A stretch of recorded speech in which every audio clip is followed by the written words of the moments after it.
ಅದರಲ್ಲಿ ಏನು ಕೊಂಕು ಹುಡುಕುವಂಥ ಅಥವಾ ಲೋಪದೋಷಗಳು ಕಾಣಲಿಲ್ಲ. ಆದರೆ ನನ್ನ ಪ್ರಶ್ನೆ ಏನು ಅಂತ ಹೇಳಿದರೆ, ಈ ಕುರ್ಚಿ ಕಿತ್ತಾಟದ ಬಗ್ಗೆ ಬರೋಣ, ಆ ನಂತರದಲ್ಲಿ ಮಾತಾಡೋಣ. ಅದಕ್ಕಿಂತ ತುಂಬ ಕ್ರೂಷಿಯಲ್ ಅನಿಸಿರುವಂಥ, ಸದ್ಯಕ್ಕೆ ಟ್ರೆಂಡಿಂಗಲ್ಲಿರೋ ಅಥವಾ ಪ್ರಸ್ತುತ ಚರ್ಚೆ ಮಾಡಲೇಬೇಕಾಗಿರುವಂಥ ಮತ್ತೊಂದು ವಿಚಾರ ಇದೆ. ಅದನ್ನು ಮುಂದುವರಿಸ್ಕೊಂಡು ಆಮೇಲೆ ನಾವು ಈ ಡಿಬೇಟಿಗೆ ಬರೋಣ. ಖಂಡಿತವಾಗಿ ಮುಸ್ಲಿಂ ಸಮುದಾಯಕ್ಕೆ ಕಾಂಗ್ರೆಸ್ ಮೇಲೆ ಬೇಜಾರಾಗಿದೆಯಾ?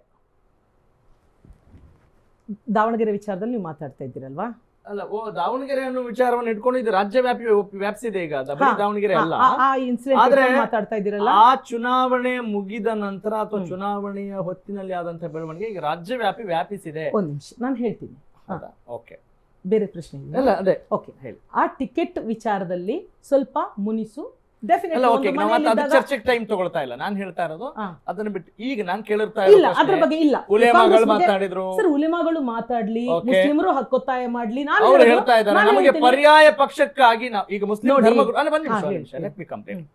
ಪರ್ಯಾಯ ಪಕ್ಷಕ್ಕಾಗಿ, ಪರ್ಯಾಯ ಮಾರ್ಗಕ್ಕಾಗಿ ನಾವು ಕಾದು ಕುಳಿತಾ ಇದ್ದೀವಿ, ನಮಗೆ ಕಾಂಗ್ರೆಸ್ನಿಂದ ಅನ್ಯಾಯ ಆಗಿದೆ ಅನ್ನೋ ಮಾತುಗಳನ್ನ ಮುಸ್ಲಿಂ ಸಮುದಾಯದ ಉಲೇಮಗಳಷ್ಟೇ ಅಲ್ಲ, ಮುಸ್ಲಿಂ ಸಮುದಾಯದ ಅನೇಕ ಮುಖಂಡರು ಮತ್ತು ಕಾಂಗ್ರೆಸ್ನಲ್ಲಿರುವಂಥ ಕೆಲ ನಾಯಕರು ಕೂಡ ಹೇಳಿದ್ದಾರೆ. ಇದು ಒಬ್ಬ ಕಾಂಗ್ರೆಸ್ ವಕ್ತಾರರಾದಂತಹ ಫರ್ಜಾನಾ ಅವರ ಗಮನಕ್ಕೆ ಇದೆಯಾ? ನೋಡಿ, ಒಂದು ನೆಗೋಷಿಯೇಷನ್ ಖಂಡಿತ ಖಂಡಿತ ಒಂದು ಹಕ್ಕೊತ್ತಾಯ ಅಂತ ಇರುತ್ತೆ, ಅಥವಾ ಇನ್ನಷ್ಟು ನನಗೆ ನೀವು ನೀಡಬೇಕನ್ನುವಾಗ ಒಂದು ನೆಗೋಷಿಯೇಷನ್ಗೆ ಕೂತಾಗ ಬೇರೆ ಬೇರೆ ರೀತಿಯಾದಂತಹ ಅಸ್ತ್ರಗಳನ್ನ ನಾಯಕರಾಗ್ಲಿ ಉಲೇಮಗಳಿಗೆ ಯಾರಾದ್ರೂ ಉರುಳಿಸ್ತಾ ಇರೋದು ಬೇರೆ ವಿಚಾರ. ಆದ್ರೆ ಒಟ್ಟಾಗಿ ಅಲ್ಲ ನಾನು ಹೇಳುದು, ಒಟ್ಟು ಸಮುದಾಯದ ಬಗ್ಗೆ ನೀವು ಕೇಳಿದಾಗ ಒಟ್ಟು ಸಮುದಾಯಕ್ಕೆ ಖಂಡಿತವಾಗ್ಲೂ ಗೊತ್ತಿದೆ. ಸರ್ ನಾನು ತುಂಬಾ ಸ್ವಲ್ಪ ಡೆಪ್ತ್ ಹೋಗ್ಬೇಕಾಗತ್ತೆ ವಿಚಾರದಲ್ಲಿ. ಒಂದು ಇಲ್ಲಿ ಮೈನಾರಿಟಿಗೆ ಕೊಟ್ಟಂತಹ ಸವಲತ್ತುಗಳು, ಆದ್ರೆ ಇನ್ನೊಂದು ಅದ್ರ ಜೊತೆಗೆ ಇನ್ನೊಂದು ಹೇಳ್ಬೇಕು, ಹೆಚ್ಚಿನ ಸವಲತ್ತೇನೂ ಅಲ್ಲ, ನ್ಯಾಯಯುತವಾಗಿ ಅವ್ರಿಗೆ ದಕ್ಕಬೇಕಾದ ಸವಲತ್ತು. ಯಾಕಂದ್ರೆ ಮತ್ತೆ ಅಲ್ಲಿ ಇಟ್ಕೊಂಡ್ ಬಿಡ್ತಾರೆ, ಇದು ಬ್ರದರ್ಸ್, ಇದು ಅಲ್ಪಸಂಖ್ಯಾತರ ಇದು ಅಂತ ಹೇಳ್ಬಿಟ್ಟು ಮತ್ತೆ ಉತ್ತರಿಸ್ತಾರೆ. ಆಗಿದೆಯಾ ಇಲ್ವಾ? ಅಲ್ಲ, ಟಿಕೆಟ್ ವಿಚಾರದಲ್ಲಿ ಟೋಟಲ್ ಆಗಿ ಕಾಂಗ್ರೆಸ್ ಮೇಲೆ ಬೇಜಾರಾಗಿಲ್ಲ. ಕಾಂಗ್ರೆಸ್ ಅಲ್ಪಸಂಖ್ಯಾತರಿಗೆ ಏನ್ ಕೊಟ್ಟಿದೆ? ಎಷ್ಟು 9 MLA-ಗಳಿದ್ದಾರೆ, 2 ಮಿನಿಸ್ಟರ್ಗಳಿದ್ದಾರೆ.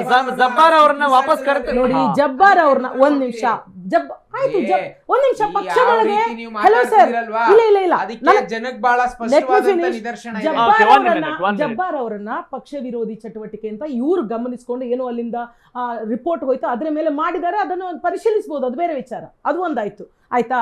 ಮತ್ತೆ MLC ನಸೀರ್ ಅಹಮದ್ ಅವ್ರ ವಿಚಾರದಲ್ಲಿ ನಾನು ಹೇಳ್ತೀನಿ, ಅದಕ್ಕೂ ಇದಕ್ಕೂ ಸಂಬಂಧನೇ ಇಲ್ಲ. ಅದು ಮುಖ್ಯಮಂತ್ರಿಗಳ ರಾಜಕೀಯ ಕಾರ್ಯದರ್ಶಿ ಆಗಿದ್ರು ವಿಚಾರದಲ್ಲಿ ಮುಖಂಡರು ಮಾತಾಡುವ ವಾದ ಬೇರೆ, ಅವತ್ತಿನ ಕಾಂಗ್ರೆಸ್ ನಾಯಕರ ವಾದ ಒಂದ್ ರೀತಿ ಇರುತ್ತೆ, ಇವತ್ತು ಬಂದಿರುವಂತಹ ಕಾಂಗ್ರೆಸ್ ವಕ್ತಾರರ ಮಾತು ಒಂದ್ ರೀತಿ ಇರುತ್ತೆ. That is her pure personal opinion, right? Yes, okay, fine. ಈಗ ನಿಮ್ಮ ಪಕ್ಷದಲ್ಲಿ ಆಂತರಿಕ ಭಿನ್ನಮತ ಭುಗಿಲೆದ್ದಿದೆ.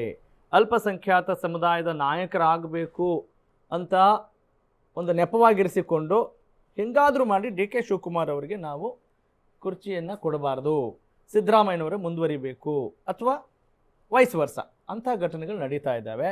ಅದಕ್ಕೆ ಪೂರಕವಾದಂಥ ಸಾಕಷ್ಟು ಇದು ಹಂಗಿಲ್ಲ ಅಂತ ನೀವು ಒಂದೇ ಮಾತನ್ನು ಹೇಳೋಕ್ಕಾಗಲ್ಲ. ಯಾಕಂತ ಹೇಳಿದ್ರೆ ಅದಕ್ಕೆ ಪೂರಕವಾದಂಥ ಸಾಕಷ್ಟು ಬೈಟ್ಗಳು ಕೂಡ ಹರಿದಾಡ್ತಾ ಇದ್ದಾವೆ. ಏನ್ ಹೇಳ್ತೀರ? ಇದು ಕರೆ ಅಲ್ಲ, ಬಿಜೆಪಿಗೆ ಬಂದ್ರೆ ಅಲ್ಲೂ ಕೂಡ ಬಣ ರಾಜಕೀಯ. Let's not deviate the topic. You don't need to answer for that question. Answer public question. Yeah. Character wise ಸಂವಿಧಾನದ ಬಣ ನಾನು, ಪಕ್ಷ ವೈಸ್ ಕಾಂಗ್ರೆಸ್ ಬಣ, ಇಷ್ಟೇ, ಬೇರೆ ಯಾವುದೇ ಬಣ ಇಲ್ಲ. ಅಲ್ಲ, ಇದು DK ಶಿವಕುಮಾರ್ ಹಾಗೆ ಹೇಳ್ತಾರೆ, ಸಿದ್ದರಾಮಯ್ಯ ಅವರು ಹಾಗೆ ಹೇಳ್ತಾರೆ. Fine, okay.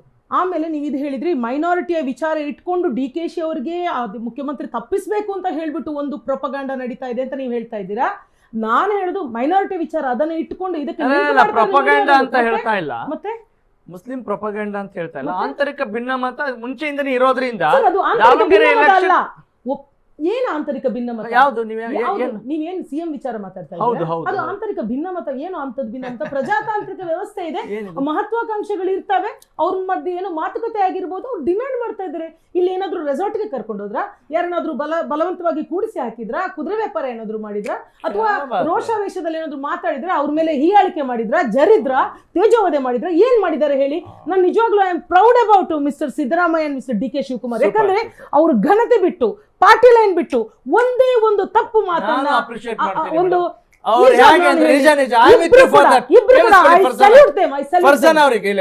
ನೀವು ಈ ಮಾತು ಎಷ್ಟು ಚೆನ್ನಾಗಿ ಹೇಳ್ತಾ ಇದ್ದಾರೆ. ಐ ಆಮ್ ಆಲ್ಸೋ ಸೆಲೆಕ್ಟಿಂಗ್ ಒಂದೇ ಒಂದು ಮಾತು ನಾನು ನಿಜ ಹೇಳ್ತೀನಿ ಸರ್, ರಾಜಕೀಯದಲ್ಲಿ ನಾನು ಕಲ್ತ್ಕೊಳ್ತಾ ಇದ್ದೀನಿ ಎಷ್ಟು ಸಂಯಮ, ಎಂತಹ ಒಂದು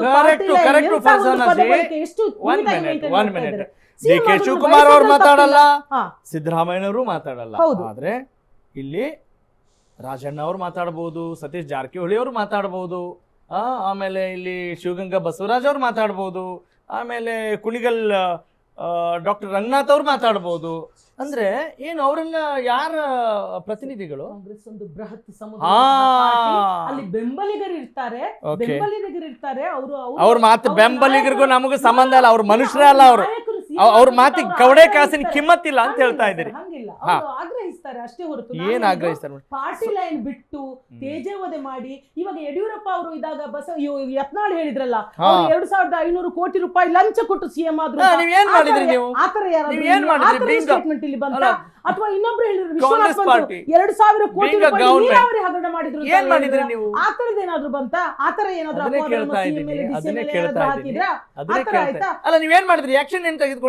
ನಾನು ಹೇಳ್ತಾ ಇರೋದು ಆ ಪಾರ್ಟಿ ಒಳಗೆ ಅಧ್ಯಕ್ಷಗಿರಿ ಇರುವಾಗ್ಲೇ, ಮುಖ್ಯಮಂತ್ರಿ ಇರುವಾಗ್ಲೇ, ಇವಾಗ ಯಡಿಯೂರಪ್ಪ ಅವರು ನಾನು ಹೇಳ್ತಾ ಇದ್ದೀನಿ, ಒಬ್ಬ ಮಹಾನ್ ನಾಯಕ ಅವರು ವಿರೋಧ ಪಕ್ಷ ಆಗಿದ್ದಿರ್ಬೋದು. ನಾನು ಹೇಳ್ತಾ ಇರುವಂತದ್ದು ದಕ್ಷಿಣ ಭಾರತದಲ್ಲಿ ಬಿಜೆಪಿ ಚಿಗುರಿಡೋದಕ್ಕೆ ಕಾರಣರಾದವರು.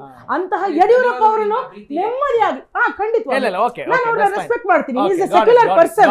ಆಯ್ತು, ಅವ್ರು ಕುದುರೆ ವ್ಯಾಪಾರದ ಮೂಲಕನೂ ಯಾವುದ್ರ ಮೂಲಕನೂ ಅವ್ರು ಬಿಜೆಪಿನ ಅಧಿಕಾರಕ್ಕೆ ತಂದವರಲ್ವಾ, ನೆಮ್ಮದಿಯಾಗಿ ಅವ್ರನ್ನ ಸ್ವಲ್ಪ ನೀವು ಅಧಿಕಾರ ಮಾಡಕ್ಕೆ ಬಿಟ್ರ. ಆಮೇಲೆ ಸದಾನಂದ ಗೌಡ್ರು ಅಂತಂದ್ರಿ, ಜಗದೀಶ್ ಶೆಟ್ಟರ್ ಅಂತಂದ್ರಿ, ಬೊಮ್ಮಾಯಿ ಅಂತಂದ್ರಿ, ಯಾಕೆ ಅವ್ರಿಗೇನು ಅನ್ಯಾಯ?